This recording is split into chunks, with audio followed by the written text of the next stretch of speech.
김건희가 오늘도 윤석열을 데리고 외국을 나갑니다.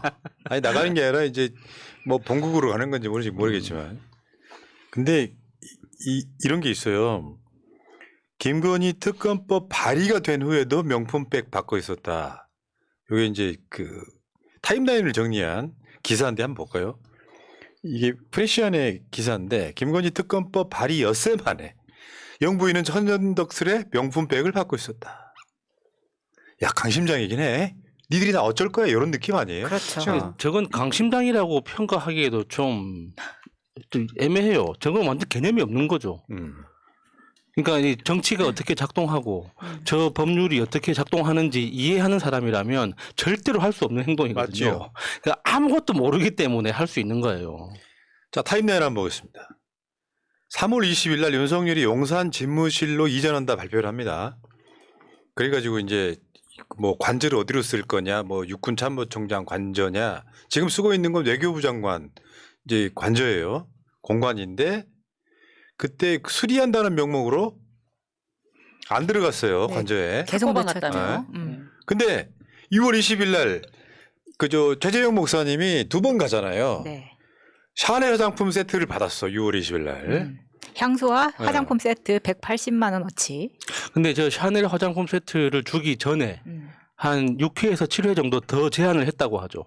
다른 거. 이게 다른 뭐 후드티나 뭐 다른 아유. 이제 소소한 그 기념품 같은 걸로 왜냐면 제안을 했을 때는 본인이 서민적이라고 그러니까 하니까. 우리가 이제 이야기하는 익십 읽고 답이 없어가지고 샤넬 화장품 세트로 이제 사진을 찍어서 보내주니까 그때서 이제 답이 와가지고 만났다는 거죠. 그리고 나서 9월 7일 날 민주당이 169명의 김건희 특검법을 발의합니다. 9월 7일 날. 그런데 9월 13일 날 디올백을 또 받아요. 성향이 확실하죠. 그래서 22년 11월 8일 날 관저에 입주합니다. 제가 그때 계속해서 말씀드린 이야기인데 한 번 더 리마인드 해드리면 대통령에 당선됐을 때 인수위 시절이 가장 권력이 셀 때라고. 그때는 이미 딱 당선되는 순간부터 현직 대통령은 아무것도 아닌 상태로 돼요. 기억하시겠지만 인수위가 시작되자마자 양평고속도로 정점이 바뀌는 작업을 하고 있었다 이런 건데 결국에는 우리가 그냥 추정해보건데 관저 입주하기까지 과정 5월 10일 날 취임해서 11월 8일까지 6개월 동안 관저 입주하기까지 과정에 계속 저걸 하지 않았을까라고 추정해 볼 수 있는 거고 그렇기 때문에 관저 공사가 완료됐는데도 불구하고 관저 공사가 완료가 안 된 것처럼 계속해서 아크로비스타 지하에서 앉아 있었다 이렇게 추정해 볼 수 있는 거죠. 6개월 동안 뭐 했을까요? 그러니까 그 항상 의심하는 거 있잖아요. 그러니까 특히 이제 그 저기 앉아 계신 분, 저기 마차님이 항상 의심하는 거 가방을 봉투로 쓴 거 아닐까? 그 영화 그 베테랑에 보면 그런 장면이 나옵니다. 그러니까 유해진이 이제 뇌물을 줘야 되는데 명품 가방을 줘요. 근데 명품 가방을 벌려보니까 그 안에 현금 다발이 들어있었던 거죠. 그래서 이제 형사 와이프가 너무 화가 나가지고 이제 찾아가서 난리를 친다는 그런 장면이 나오거든요. 왜 적어서? 예. 그러니까 아니요. 그러니까 자존심 상해서. 근데 이제 그러니까 전달하려고 했던 거는 명품 가방이 아니라 명품 그렇지. 가방 안에 들어있던 그 내용물이잖아요. 그래서 계속 이제 의심하는 게 그거 아닙니까? 과연 가방을 선물했을까? 가방 속에 든 무엇인가를 선물했을까? 그러니까 저는 다른 건 모르겠는데 그 대통령실에서 이런 반응을 보였잖아요. 반환 창고에 보관 중이다. 그러면 창고라는 표현은 사실 우리가 요만한 가방을 창고라고 하지 않습니까? 그러니까 그 6개월 동안 그 있는지 없는지 모르겠으나 그렇게 열심히 창고라고 볼 이유는 어마어마한 어떤 것들을 꽤 꾸준히 받아왔다라고 의심할 수밖에 없는 거죠. 그러니까 당선되고 나서 관저에 들어가기까지 만 9개월 걸렸거든요. 만 9개월 동안 뭐 했을까? 유독 최재형 목사 이분만 만났을까? 아니면 최재형 목사가 나올 때 다른 들어가시죠. 쇼핑백 들고 있던 사람들이 얼마나 됐을까? 그렇죠. 이거 우리가 알 수가 없잖아요. 그러니까 그 쇼핑백 안에는 에코백이 들어있었을까? 에코백 속에 들어있는 다른 다발이 들어있었을까? 모르는 거죠. 나중에 한번 보세요. 윤석열 끌어내려진 다음에 이런 그 뭐랄까 고백 이런 것들이 엄청 나올 가능성이 높아요. 아 그때 이런 일이 있었다고. 그렇죠. 왜냐하면 본인도 내가 이렇게 전달했다는 거를 근거를 남겨야 되는 사람들이잖아요. 거기 줄 서 있는 사람들은. 그러면 최재형 목사만 이걸 가지고 있을 거냐. 지금 한간에 떠도는 이야기들에 의하면 김건희 관련된 녹취가 지금 한 500개 정도 있다. 이런 이야기가 있습니다. 아유, 소문이 너무 많아요. 어떤 사람은 300개라 그러고 어떤 사람은 600개라 그러고 또 여기는 또 500개라 그러고. 나는 방송으로 지금 뭐 날마다 방송을 하지 않습니까? 근데 방송을 듣다 보면 내가 저런 말을 했다고 하는 경우가 꽤 있어요. 공개적으로 하는데도. 네. 근데 이 녹취록 같은 게 그렇게 있다고 하면 내가 대체 무슨 말을 했지 다 기억 못할 가능성이 높아요. 그렇죠. 그리고 우리가 그때쯤에 11월쯤에 계속 그런 이야기 했어요. 방송에서.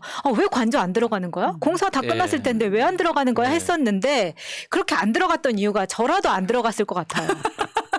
왜냐면 관저 들어가면은 줄을 못 세우니까. 그렇죠.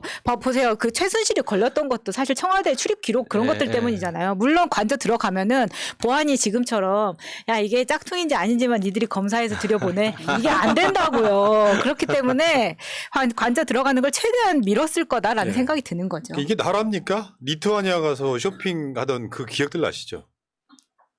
역대급 이상한 짓이었잖아요. 삐끼당해서 호객행위 당해서. 경호 인력이 16명이 붙었다는데 그 16명 경호 인력을 뚫고 정말 글로벌 경쟁력의 삐끼를 시전해가지고 데리고 갔다고 하죠. 자 골라 명품 골라 뭐 이런 거야?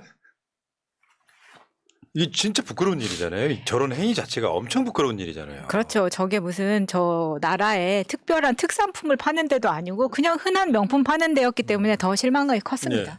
근데 지금 분위기는 그렇죠. 지금 이달에 김건희 특검이 지금 이제 통과가 될 건데 국민일보가 창간 35주년 여론조사를 했습니다. 그중에 국민들 70%가 김건희 특검 거부권 행사하면 안 된다. 70%가. 대구 경북도 67%가 거부권 행사하면 안 된다. 야, 대구 경북에서 67%면 정말 혁명적인데요. 저번에 말씀드렸잖아요. 김건희는 아무 죄가 없을 거라고 생각하는 윤석열 지지층 일부가 붙는다고. 네. 그래서 특검 받아라. 털어라. 털어라. 나는 윤석열 믿는다 이런 거잖아요. 네. 근데 TK의 정서상 여자가 저렇게 자꾸 앞에 나오는 것 자체에 대한 거부감도 분명히 있을 겁니다. 그렇겠지. 예. 그리고 항상 국힘이 뒤에 이렇게 캐치프레이즈로 붙여놓기까지 했던 말이 특검을 거부하는 자가 범인이라고 항상 그러지 않았습니까? 그러니까 윤석열의 지금 그 국민일보 창간 35주년 여론조사에 윤석열 지지율이 35예요. 근데 거부권 행사해야 된다는 20%밖에 안 되니까 그 말이 나올 법해. 관저에서 쫓아내라. 뭐 그런 기사도 나오잖아요. 예, 아크로비스타로 사저로 돌아가라. 보내라. 김건희를 관저에 쫓아내라. 예. 뭐 이런 상황. 근데 이제 거기에는 또 있잖아요. 임기 중에 이혼당한 대통령이 돼보고 싶어 뭐 이런 식의 나 여기서 뛰어내린다 이런 식의. 그러니까 주변에서 취재하는 사람들이 하는 이야기가 그러니까 김건희가 먼저 출근하더라. 그런 이야기도 지금 나돌지 않습니까? 아침 일찍 김건희가 먼저 출근하고 점심시간 다 돼서 윤석열이 출근한다. 주변에서는 그런 이야기도 계속 나옵니다. 몇 달 동안 정시 출근한 게 한 건밖에 없었다는 뭐 이런 이야기도 있고요. 저게 대통령이에요. 그러니까 이게 진짜 왕인 것 같아. 내 마음대로 하는 거지. 옛날에 왕이 얼마나 부지런했는데요. 공부도 열심히 해야 됐고 경연도 열심히 해야 됐고 진짜 엄청 바빴습니다. 그렇지. 그 지금 조선시대에는 제가 항상 드리는 말씀이죠. 왕의 나라가 아니고 신하들의 나라였다고. 왕이 마음대로 못했다고. 왕도 아니었다고. 근데 지금 바뀌었잖아요. 부산 엑스포가 위험합니다. 나가 이 새끼야. 뭐 그런 사람 아니야. 지금 이 상황은요. 아마 이런 거 있잖아요. 굉장히 내일 아침에 어려운 일이 있을 거라고 생각이 들면 술 한 잔 잔뜩 먹고 일단 자자. 이 심리가 아닐까. 네덜란드 있잖아요. 일단 가서 놀고 오자. 놀고 오자 그러는데 들어오기 싫은 뭐 어떤 상황이 벌어질 수 있고. 그렇죠. 일단 뭐 안 나갈 수도 없잖아요. 이런 거 있잖아. 비행기 타고 오다가 안에 대판 싸우는 거야. 그리고 갑자기 이런 거 있잖아. 너 내려. 비행기 안에서. 충분히 가능하다고 봅니다. 그러니까 지금 갤럽의 여론조사는 그 전에 나왔던 여론조사도 잠깐만 보겠습니다. 요거는 이제 최근에 나왔던 여론조사죠. 요게 이것도 이제 이번에 그 엠브레인 퍼블릭이 YTN 정기 여론조사에 이제 김건희 또 대장동 쌍특검 적절하다고 본다 59, 적절하지 않다가 28이었고요. 요건 뉴스토마토 거는 김건희 특검 찬성한다가 60.5, 반대한다가 31.1 이런 식이고, 예전으로 돌아가 보면 2022년에는 또 이런 거 있었죠. 특검이 필요한가 62.7, 불필요하다 32.4 이런 식이거든요. 주가 조작 관련해서. 거기다가 지금 취임하자마자 터졌던 고속도로 종점 변경 사건. 이거 굉장히 큰 건이에요. 이거는 지금도 현재 진행 중이죠. 이건. 그리고 주가 조작. 김건희 명의 계좌 4개 중 3개가 그 주가 조작할 때 48차례 쓰였다. 저건 누가 봐도 김건희가 몰랐을 리 없는 사건이거든요. 그러니까 저건 판결문에 있는 내용이잖아요. 그럼 이 상황이 이렇게 되면 김건희에 대한 특검을 자, 세 분한테 물어볼게요. 윤석열 거부한다 안 한다를 한번 물어볼게요. 한 번씩 말해봐요. 거부한다. 저 거부한다. 그럼 나도 따라서 할게요. 아우, 근데 분위기가 여기에 거부하네. 주가 조작까지 끝날 게 아니라 이번에 디올백 수수도 넣으면 안 돼요? 넣어야죠. 그러니까 이게 이제 네. 특검을 정식으로 올릴 때는 거기다 네. 보완을 해요.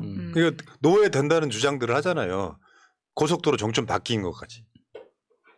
다 넣어요. 저는 거부권 행사를 안 할 거라는 생각을 조금씩 가지기 시작했어요. 거부권을 행사하지 않고 이혼을 선택한다. 아니. 아, 그건 아니고. 그 뭐냐면 이게 김건희한테 실제로 무릎 꿇으면 가능해요. 여보, 내가 이거 어떻게든지 덮을 수 있게 해줄 테니까 하자. 안 그러면 우리 죽어. 뭐 이러다 다 죽어 이렇게 되지 않을까. 근데 이거는 해도 문제 안 해도 문제라니까요. 결론적으로 말하면 해도 문제 안 해도 문제인데, 그러니까 예를 들면 그 윤석열이 거부권을 행사 안 할 수도 있다가 한 30이고 거부권 행사할 거다 한 70쯤 돼요. 아직까지는 할 거다. 근데 거부권 행사하고 조용히 이걸 무마시킨 뒤에 뭔가 조용히 총선 돌입할 거다라고 하는 스킬이 있을 건 누구나 그 예상이 되는데. 근데 그게 조용히 수습이 됩니까, 그게? 그러니까 그 뇌피셜이 그런 거지. 그런 사람들은 그런 뇌피셜로 정치를 하려고 하는 거잖아요. 이슈 하나. 그러니까 김건희 특검을 거부권 행사하고 민주당 국회의원들 관련한 돈봉투 어쩌고 이런 것들 계속 집어넣어서 물타기를 할 거다라고 보는데, 지금 윤석열 마음속에는 이걸 받아버릴까? 이런 생각을 하고 있지 않을까. 본인도 받고 싶은 마음이 있을 거라고 생각이 듭니다. 그리고 거부권을 일단 받겠다고 결심을 하면 좀 알려주십시오. 그러면 일단 우리는 대통령과 영부인에 대한 격리를 좀 시켜야 됩니다. 왜냐하면 대통령의 안전이 우선이기 때문에 일단 격리를 시키고, 그리고 영부인은 사실 우리 이제 조국 장관님이 중전이라는 이야기를 했는데 이런 상황까지 오면은 사실 중전은 사과로 보내야 되는 거죠. 폐서인 동아일보에서 사과로 보내야 내보내는 되잖아요. 거는 예전 같으면 폐서인 만들라는 그렇죠. 거잖아요. 그래서 이제 위리안치 정도 시켜야 이렇게 좀 이렇게 둘러서 절대 접근 금지 못하게 하고, 왜냐하면 또 사과로 보내면 문제가 뭐냐면 또 명품백을 받을 수가 있어요. 전문 용어가 너무 많이 나오니까 어렵네요. 그러니까 네 집으로 가. 아니, 아크로비스타로 가 이거잖아요. 그렇죠. 아니 예. 그리고 솔직히 그렇게 센터 본능이 강력한 김건희를 사과로 내보낸다고 가만히 있겠습니까? 그냥 진짜 근신시키려면 감옥이 짱이라니까요. 최고라니까요. 근데 우리가 이 얘기를 할 때 한 가지 이제 좀 착각하는 게 있는데, 그러니까 윤석열이 어떤 사고 능력이 있다는 걸 전제하고 지금 다들 추측하시는 거예요. 그러니까 뭔가 정치적으로 분석하고, 그러니까 대안을 찾아내고 자신만의 어떤 전략을 수립할 수 있는 사고 능력이 있다고 전제했을 때 우리가 이렇게 이야기할 수 있는 건데, 지금까지 윤석열의 행동 패턴을 봤을 때 시키는 대로 하는 겁니다. 훌륭하다 진짜. 예. 우리 야수님이 그 진짜 윤석열을 사람으로 보냐는. 아니요, 사람은 사람이죠. 팔다리가 물정이 있는데 사람이지. 펄럭인다고 다리가 아닙니까? 야, 여론이 김건희 특검이 가까워질수록 특검을 해야 된다는 여론이 높아지고 있는 거예요. 70%는 처음 나온 거예요, 지금. 이 정도 되면은 윤석열의 고민이 커질 수밖에 없겠다. 이게 밖으로 드러나지 않아도 어마어마한 스트레스일 가능성이 되게 높고, 오늘도 네덜란드에 이 김건희를 데리고 나가는 모습을 보니까 뭐 어떤 표현이 드냐면요. 세상 찌질이의 대통령 놀이가 끝나가는 시점이 됐구나라는 생각을 해봤습니다. 그러니까 어떻게 보면 김건희랑 윤석열 표정이 그렇게 밝지는 않았어요. 억지로 손잡고 돌아오는 순간 지옥이 시작되는데. 그래서 저는 다시 한 번 말씀드리지만 이 정권 오래 못 간다. 그러니까 정권을 오래 가려면 여러분들 기억하시겠지만 김영삼 대통령이 최근에 이제 저 하나회 해체 뭐 서울의 봄 관련해 갖고 굉장히 정치 잘한 사람이에요. 그렇죠. 김영삼이 그때 김영삼 때 하나회 해체 금융실명제 공직자 재산공개 조선 총독부 막 폭파시키고 이런 네. 것들을 했는데 그리고도 말년에 김영삼 아들 김현철 씨가 돈 받아서 대선 자금을 슈킹한 거야. 뭐 이런 사건으로 구속되거든요. 현직 대통령이 아들이. 그러니까 실제로 윤석열도 최초로 임기 중에 이혼당하는 게 아니라 임기 중에 부인을 구속시킨 최초의 대통령이 될 수 있어. 그렇죠. 야, 그러면 영웅 되는 거죠. 그런데 이렇게 되면 우리 입장에서는 그렇게 할까봐 겁나는 거야. 아니 근데 우리가 들리는 소리에는 윤석열이 김건희한테 가스라이팅을 당했다 이렇게 막말을 하는 사람들도 있지 않습니까? 물론 우리는 믿지 않지만 그런데 김건희 하는 얘기 보면 옛날에 서울의 소리 7시간 녹취에도 내가 정권을 잡으면 이번에 나왔던 영상에도 뭐 내가 이 자리에 있어 보니 이런 얘기하면 이미 본인은 윤석열은 정말 방문한 뿡뿡 끼는 등신으로 알고 있고 자기가 진짜 대통령으로 알고 있는데 과연 그렇게 거부권을 거부권을 안 쓰게 할 수 있을까요? 근데 어쨌건 거부권을 쓰면 좀 낫고 거부권을 안 쓰면 그러니까 그대로 받아들이면 우리한테는 좀 덜 낫고 이런 정도지. 결국은 팝콘 각이다. 네. 왜냐하면 양쪽 다 리스크가 너무 큰 상황이기 때문에. 자, 알겠습니다. 특검 찬성 70%라는 말씀드리고 어디까지 읽어드렸더라? 절지의 반국가 세력님, 건이 방탄 가나요? 방탄 프레임 좋을 것 같은데요? 오케이. 연태기가 보고 싶은 님, 민주국가에 오신 것을 환영합니다. 여사님 별명은 히드라, 특검을 거부하는 히드라가 봅니다.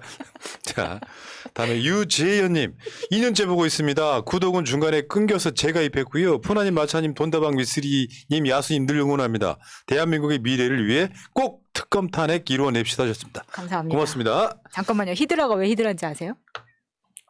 스타크래프트에서 침 뱉는 그렇게 기쁜 뜻이. 아, 난 또 뭔가 게임을 해봤어야지. 난 태어나서 한 번도 게임 해본 적 없어. 스타크래프트에서 유일하게 가래뱉는 캐릭터. 게임을 해봐야 되는구나. 내가 갤러그도 테트리스도 안 한 사람이라. 갤러그 애들도 그 침 뱉잖아요. 아, 그렇구나. 여기까지